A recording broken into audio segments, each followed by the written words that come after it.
So we are going to continue the next session, third talk of this session. It will be by Oriol Ramos. The title is Graph-Based Approaches for Document Information Extraction. Oriol, whenever you want. Thank you very much. So thank you to invite me to be here. So let me introduce a little bit what document image analysis is for those that are not familiar with this topic. So the main goal that we have here is given a set of documents that we have scanned. The ultimate goal is to extract information. It's not only to digitize and to convert to a digital format those documents, but more important is to extract information in order to provide to people, to experts, those informations. So the kind of documents that we have are not only those that we can generate with a text processor like Word or LaTeX, but also it comes from historical documents in which we have handwritten text, also graphical documents coming from engineering. So we have to identify the different objects, the different symbols, and to provide interpretability of them.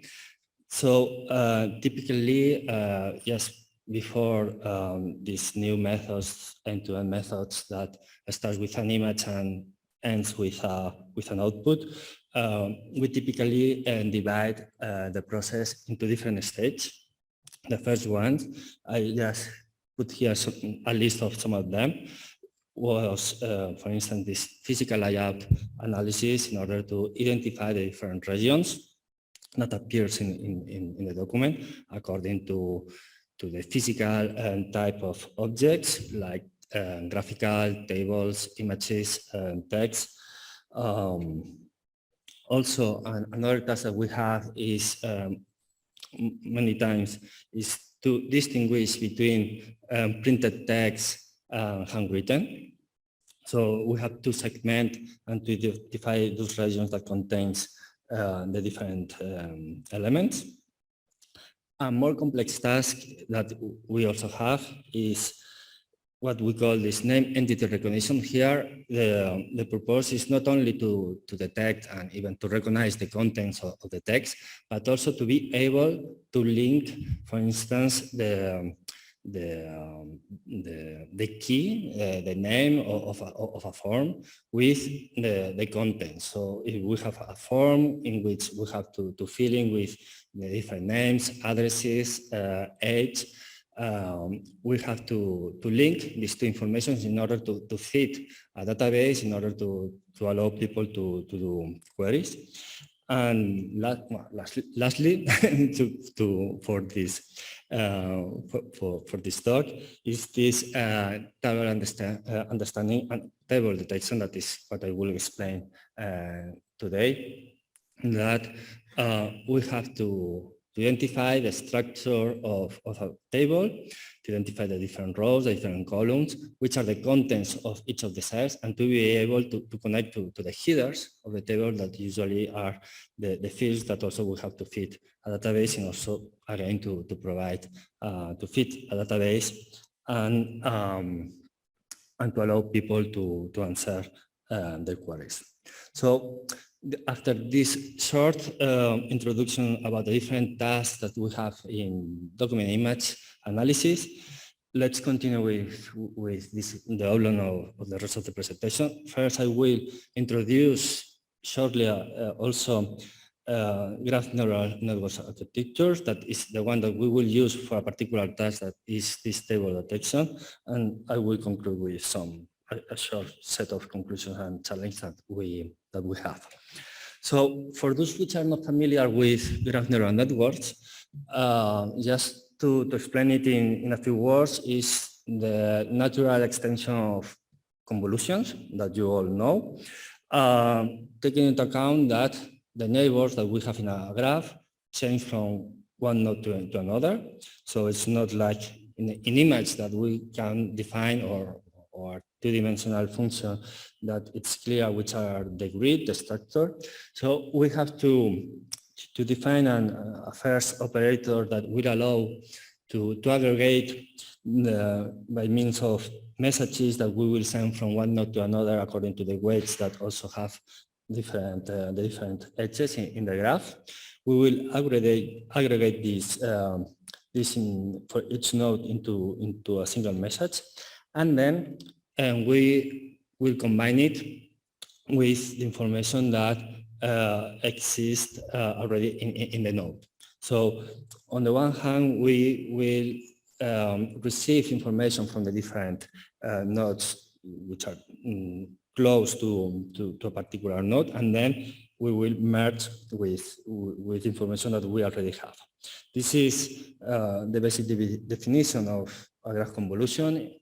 We have different possibilities to define these operators M and U. We will see later some example of them when they apply to graph neural networks. And when we want to build graph neural networks, at the end what we will do is like with convolutional neural networks, we will concatenate different layers in which we will apply this graph convolution from one layer to the other. And the interpretability of this is similar to the interpretability that we have with graph convolutional networks, that deeper we are in the layers, more information we have about the context of a particular object, so a higher abstraction of interpretability we get. So the full architecture is then we have the input graph with edges and nodes. We have this k-layer GNN.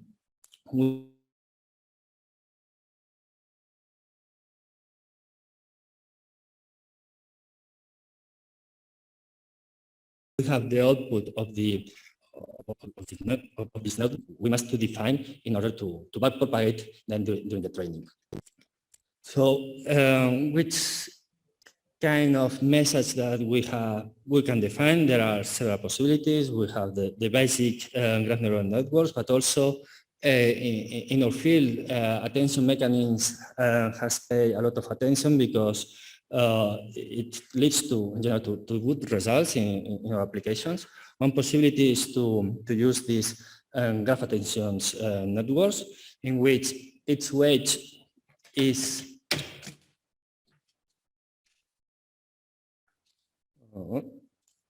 sorry, no.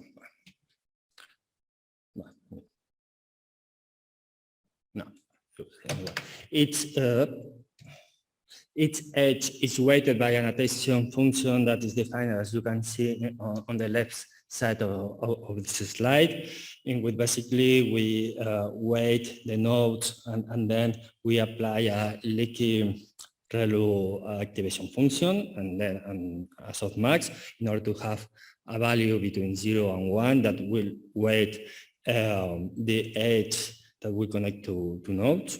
And then as this will be the M operator, and as U operator, we have two possibilities that are used depending on if we are in the intermediate layers or at the end. If we are in the intermediate layers, we concatenate the different outputs. If not, if we are in the last, in order to have an agreement between the dimensionalities, we compute the average. So this is one of the possibilities.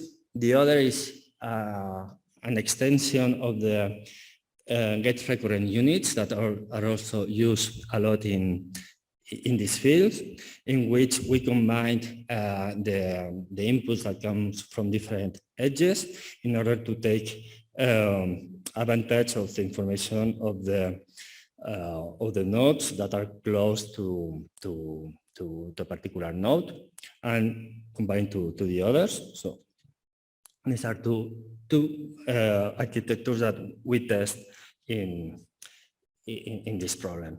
And the problem that we have applied is GNN. Here we have a problem with an industry in which they want to process a big amount of data that comes from insurance. So there are data that is sensitive, that contains personal information. Also, we have a problem that also constrained this, the way we address this problem, that was that we didn't have access to the images because it was protected, and the industry gave us not the transcription of the text because we didn't have it, but the position of the bounding boxes of the text after applying a commercial OCR. The goal is to detect tabular structures. It's not only tables with the lines, but tabular information that is organized by columns in rows. So it's a kind of documents which are called semi-structured because we know that they have the headings, the address, maybe it has a footing, but it's not a clear position of them. And also we know that some of them contains tables that are what we want to detect. So this on the left side is an image that we generate according to the position of the bounding boxes. So it's the information that we have, only this. And from that, what we want is to identify from where the table is. We built what we call a visibility graph that is with the nodes which are near according to the position, and that they overlaps vertically and horizontally we connect, and the nodes which are far we just not, like in the bottom part, we didn't connect in order to not interfere in the prediction, for instance, with nodes that are far from the others in the page. And the goal is to detect what is in red, that is the position of the table, using only this, basically the coordinates and the graph structure. So what we did is we build this graph neural network. As input, as I said, we have the position of the bounding boxes of the text. That was for the nodes. For the edges, we have a label telling that if we were a vertical or a horizontal position, just this categorical information. This information we embed into our vector, and then it was the input that we use in this KGNN architecture. At the end, what we have was a prediction at node levels and also an edge level. At node level, since we had the labels of the nodes according if they belong to a table or a footer or a header, this kind of logical categories that we have from the different parts of the document. This was the prediction that we obtained at node level. And at edge level, we have obtained 3 probabilities that tell us the probability to connect to nodes, depending if the labels of the edges or the labels of the nodes belong to the same semantic class, the same text region, tables. It was one of the probabilities. The other thing that can happen is that the nodes belongs to the same class or to belong to different class. And the third possibility were that maybe we have 2 nodes that belong to the same, that they have the same label, but belong to different regions. For instance, in case that we have 2 columns, and for us there are 2 different text regions, but if the nodes are connected horizontally, we don't want to connect them. because they belong to two different regions. Once we have this that we trained in an end-to-end way, we add at inference times, let's say a last level that was a belief propagation scheme in which we use these probabilities that were given by the model in these factors in order to reinforce information that came from the nodes with the label that we get for each edge at prediction, in order to make compatible the predictions at both levels, at edge prediction and not prediction. This was the architecture, and these were the results. I'm just putting here just to to give a little bit the overview about how these different elements perform with these three different data sets that we have to evaluate with the standard metrics that we use in this field, that is on the one hand precision and recall, and this F1 score that aggregates both metrics. And in general, what we see was that this attention mechanism in general outperforms the basic definition of GNN. And regarding the belief propagation part, we saw that the impact was just with the first iteration of the belief propagation, but then it doesn't improve. Just to explain a little more the figure, this IOU at 0.5, 0.6 is when we have on the one hand the ground truth and the prediction, we compute the intersection over the union, and we accept the prediction if this intersection over the union is higher to the 50%, 60%, or 70%. So increasing this threshold, we want to be more strict with the predictions. But if we are so strict, what we see is that this F1 score decreased. And given that here the regions were at ground truth level were given by a human that annotate manually the text, but at prediction time, the detections were given by the bounding box that encloses nodes that belongs to the same class.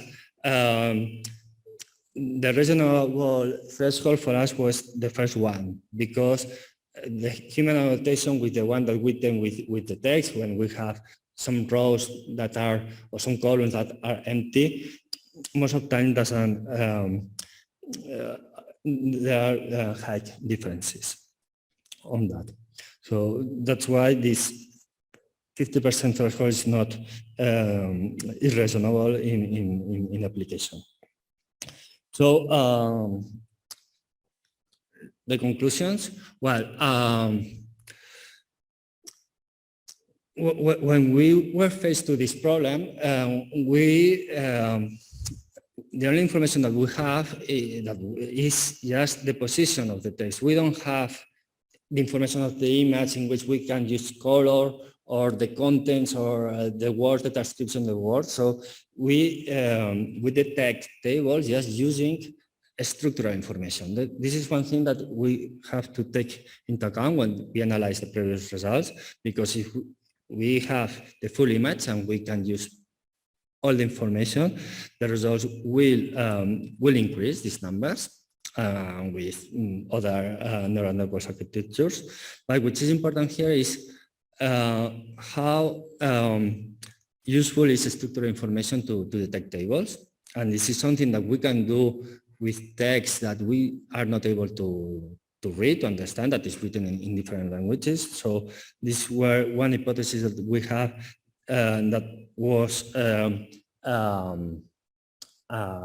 somehow with the result was verified. But still, as I said, if we compare with methods that use the full images, the results are still far of them. But we cannot compare in the results in any case. And the challenge is we must keep on using this limited data. We can still enrich the notes information using, for instance, knowing that if the text is written in bold or in cursive, this is information that we can use. And it allows to have this, still to have anonymized data. But also we can add other information like separators or colors or other information that is not included in this model. So that's all. Thank you very much. So if you have any question, I will be happy to answer. Thank you.